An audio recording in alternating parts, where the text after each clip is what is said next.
Good evening, and welcome back to Cocktails and Literature, and also welcome to the Roaring Twenties. My name is Justin, and it's good to be doing this again. This is going to be a lot of fun. It's going to be a fun journey, I think. For those who don't know, for the entirety of the year 2017, just a couple of years ago, I did these Cocktails and Literature videos here on YouTube, and then just life got in the way, and I put it aside and hadn't really picked it up or thought much about it or worked on it at all. And just ironically, a couple of weeks ago, a buddy of mine, he asked me about it and why I didn't do it anymore. And I don't really have an answer, but we chatted about it a little bit, and that was that. The ironic thing was, later that same day, in that evening, another friend of mine, and these two friends do not know each other. They're from two different worlds, if you will. She asked me about Cocktails and Literature too, and why I didn't do it anymore. And the day wasn't particularly significant. It was just some random Tuesday or whatever it was, and it really got me thinking that two different people on the same day asked me about it. These videos, and how that they enjoyed them and wanted to know why I didn't do them anymore. And it's not like it was just, a short time thereafter. It's been 3 years that I've not done it. And so it got me thinking about omens and following the omens and heeding what the universe throws at you. And that, of course, led me to The Alchemist by Paulo Coelho, which is easily one of my all-time favorite books. I have read this more times than I can probably count. The Alchemist was published in 1988. Not until 1993 was it published in English. Originally it was published in Portuguese, and an international bestseller. It's been translated into over 80 languages.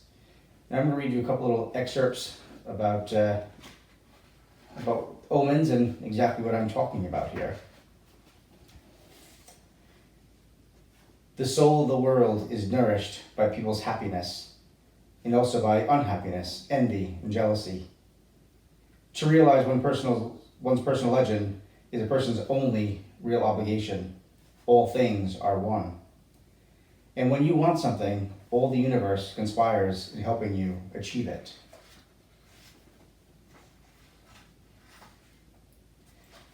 In order to find your treasure, you have to follow the omens. God has prepared a path for everyone to follow. You just have to read the omens that are left before you. And that is what I think I'm going to be doing here. I'm going to be following the omens. I think I'm going to heed what the universe has been saying to me, or said to me that one day, in the spirit of a few different people who are strangers to one another. And I'm going to start up Cocktails and Literature videos again. And I hope that you will join me on this journey. If you liked them before, or if you're new, please subscribe.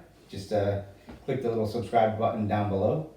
And let's see where this goes. Let's see where this leads. Let's read some books. Let's drink some wine. Let's make some cocktails. Let's drink some cocktails. Let's have a great time. Salud. It's good to be back.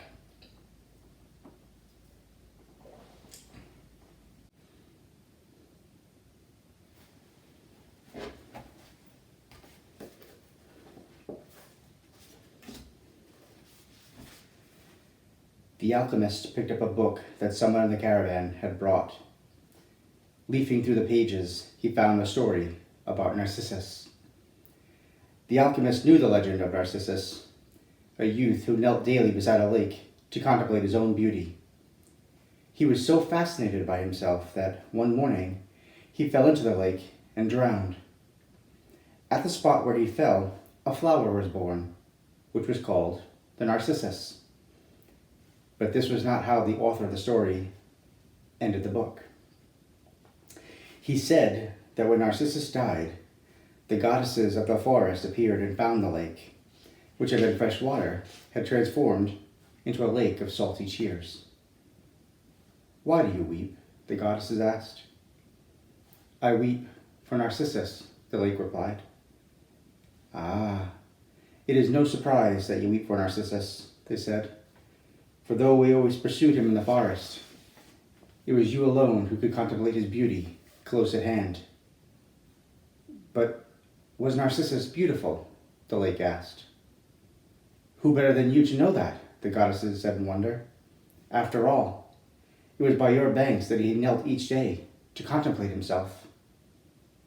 The lake was silent for some time. Finally it said, "I weep for Narcissus, but I had never noticed that Narcissus was beautiful.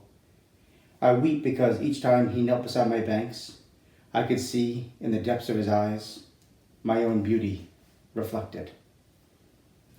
What a lovely story, the alchemist thought. So